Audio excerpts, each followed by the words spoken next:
Hey, what's going on, everybody? I'm here with Joe, one of my one-on-one coaching clients, and I really appreciate you being here, Joe.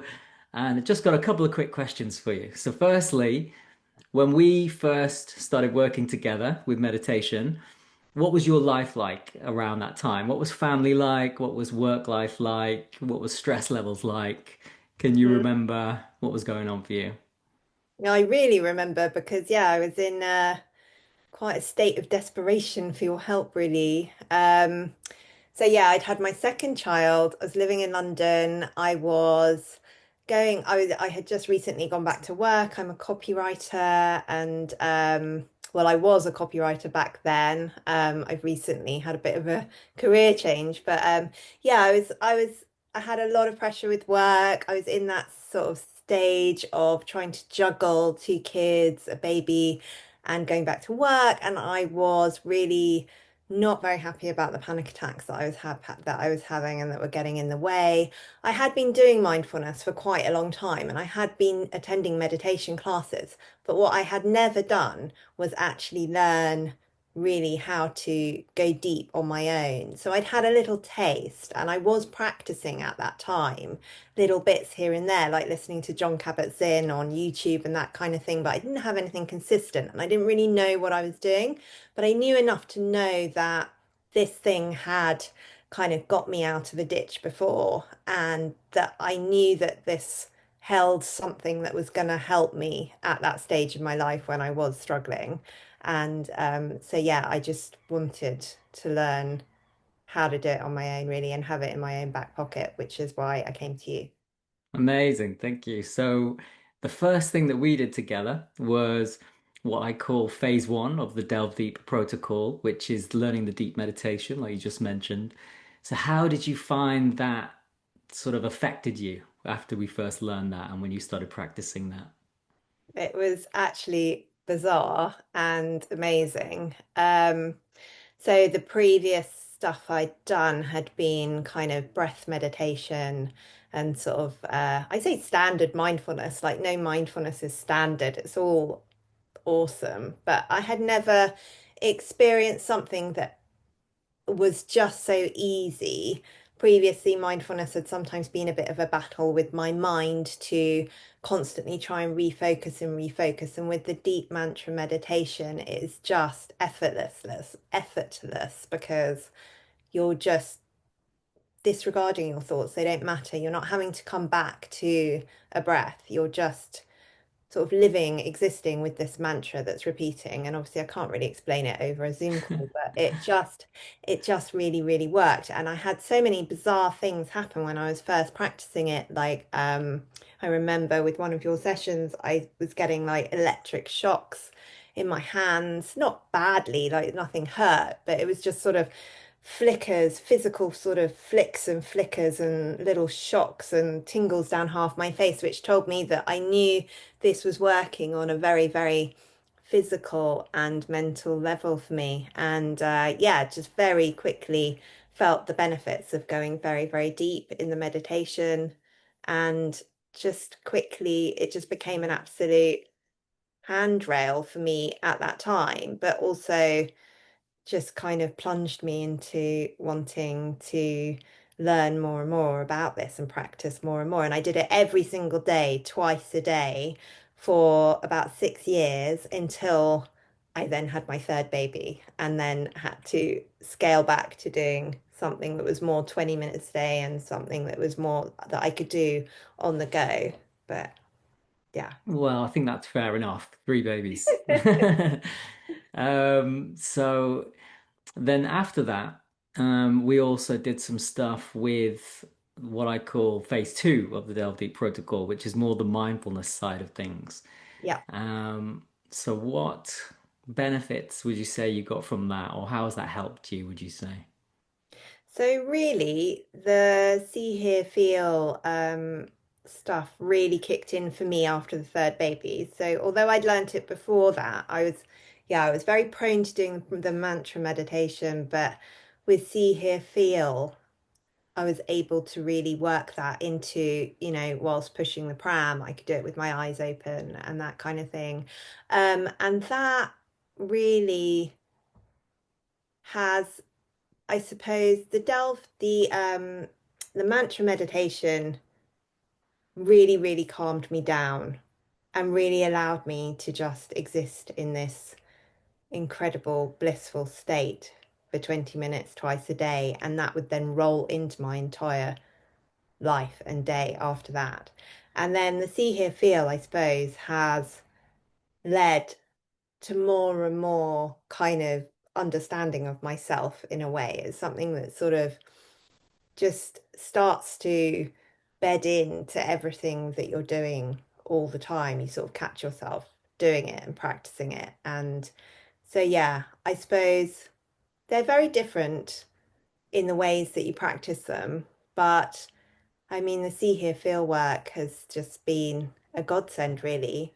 Being busy, three kids that often drive me up the wall, and, to be able to practice it then and there, and, also practicing it with all sorts of things like giving birth or grieving or whatever. It's so accessible in the moment. You don't need to sit down and do it. You can just start doing it. And the more you do it, the more reward you get from it. Yeah, I couldn't agree more. You've literally nailed it. So yeah, that the see here feel technique and other related techniques allowed me when I learned that to bring the meditation into like every aspect of life. Whereas before I did feel there was a kind of divide. Now I'm meditating, now I'm doing my life. And Yeah, so exactly. yeah, once I had those other techniques, it was like, oh, okay, every moment can become a meditation. And Yeah, and definitely, I think I felt the shift between trying to manage symptoms of anxiety and then with the See, Hear, Feel, that kind of just led to more and more interest in sort of what I actually am, and just, I suppose, the more spiritual side of it as well, just came into it for me with that as well. yeah, sounds like what this is what I usually call like a practice arc. So we start off somewhere, from in my case it was insomnia and drinking too much. And then slowly as those problems get resolved, my interest in meditation goes in a slightly different direction because I start becoming more interested in the habit patterns of my mind and why my thoughts appear in the way they do and things like that. And then slowly becoming more and more interested in the spiritual side. And it sounds like you had a very similar practice arc to Oh me. yeah.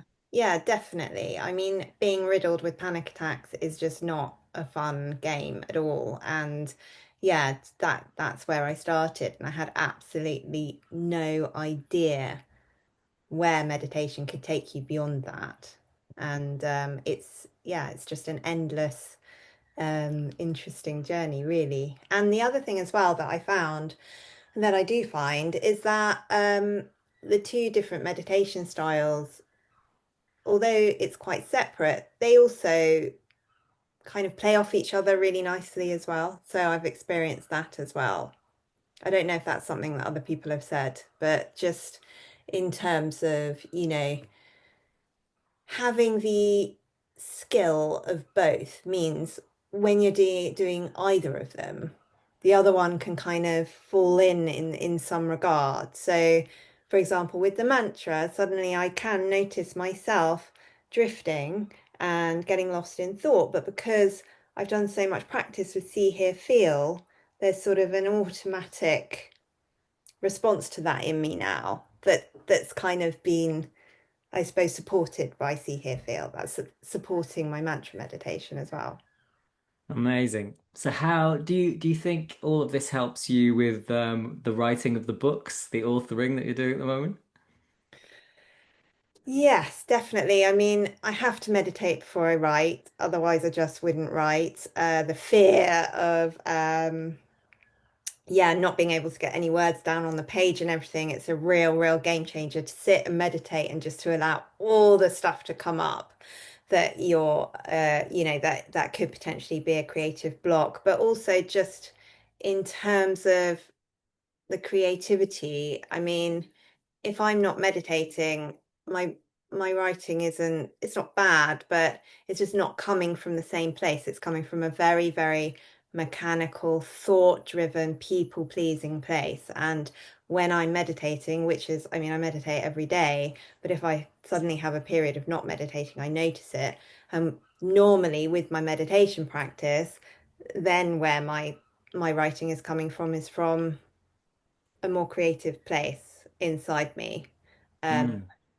so yeah, so that's really helpful. And just in terms of the change as well, from I was a copywriter, I was working for marketing agencies, advertising agencies, working on big global brands. It was really high pressure and kind of trying to marry a fragile creative kind of propensity with commerce and needing to make a lot of money with your words. Like that was quite a stressful place to be suspended in. And I think a lot of creatives will say that when they're having to use their creativity on demand like that, and there's no break, you can really, really dry up and become quite anxious and become very stressed. And it did take courage to step out of that and step away from, the guaranteed paycheck and the kind of the people pleasing side of it and the approval and go, oh no, I want to write books and I want to write fiction. And so yeah, I feel like without the meditation, that would have been, I don't know whether I really would have got to that place in my mind that I needed to be in, which was a sort of a letting go of what if and just doing what I felt I really wanted to do. And, then writing books is where I get into flow and I get that whole experience of, the woo-wai experience of just feeling in flow and almost feeling, quite transcendent doing my work. So that's wonderful. Amazing. One last question then. What about family life and with the craziness of having three kids? And also, you literally packed up the family for a while, traveled to Asia. Where was it you lived? On some tropical island somewhere, Penang. Penang. Yeah. And you lived there for what, a year? Yeah. And so you do some pretty adventurous things, pretty crazy things that people wouldn't do. Yeah. How do you find, does the meditation help with that at all?